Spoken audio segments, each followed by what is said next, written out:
The Sleep of Apples. Stories. Written by Amy Sands Brodoff. Narrated by Emma Johnson.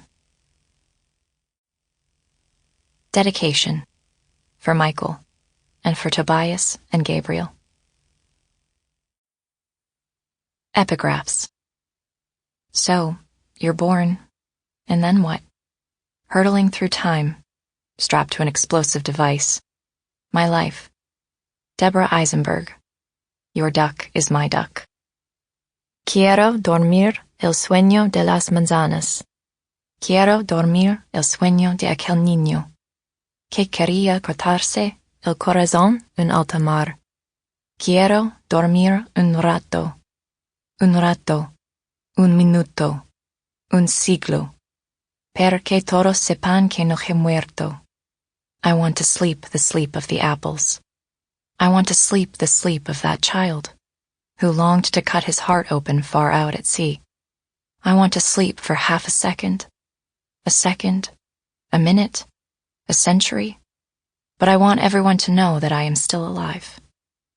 Federico Garcia Lorca, Gacela de la Muerte Oscura, Gacela of the Dark Death. Translated by Robert Bly. What's mine is yours. Miri. When my fever hit 105 degrees, my father put me in the hospital. I remember coming home from my bubby Zelda's 70th birthday party, shivering and sweating and aching all over.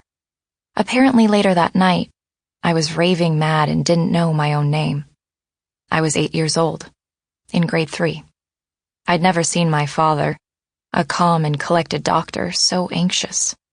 Dad hovered over me at Mount Sinai and even stayed overnight by my bedside.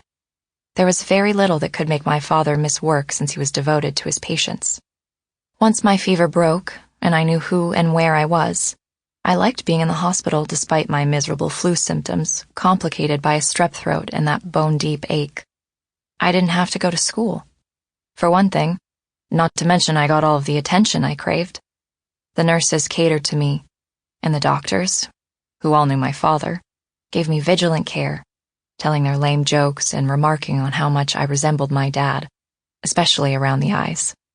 This compliment pleased me no end. Dad had magic eyes. Hazel, changing color depending on what he wore, with starbursts of gold at their centers. Early in my stay, Bubby Zelda sent over a pint of maple ice cream, which I had for dinner. Best of all was having my father all to myself without another patient, of his, in sight. Dad was a man of few words, but because I felt as if a razor blade was caught in my throat each time I swallowed and dissolved into a hacking cough when I tried to speak, he talked to me. He told me how much he'd love to kayak on Keyser Lake in Maine when he was my age, and how we would go together this coming summer, just us two, for a long weekend. He described the lake and the shivering reflection of the pines in its dark mirrored surface when the wind picked up off the mountains. He remembered the mornings, clear and chilly enough to wear a sweatshirt, how good eggs and toast cooked over the fire tasted out in the fresh air, washed down with hot cocoa, as the sun rose over the lake. Bracing was the word he used. It was new to me, and so I wrote it down in a little book I kept for brand new words. Dad's idea. At home, I didn't have to share my father with anyone other than my mother. And yet sometimes I longed for a brother or a sister, even a twin. I didn't know why exactly, but I was thinking about this as I lay in my hospital bed being pampered by grown-ups.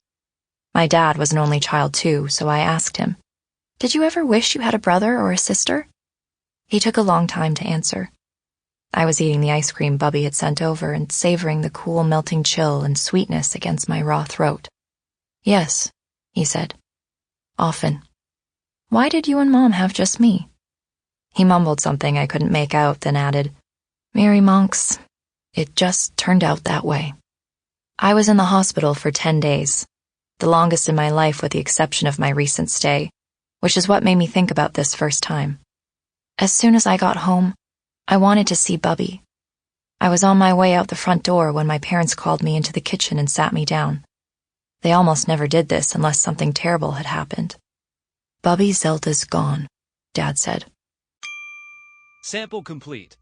Ready to continue?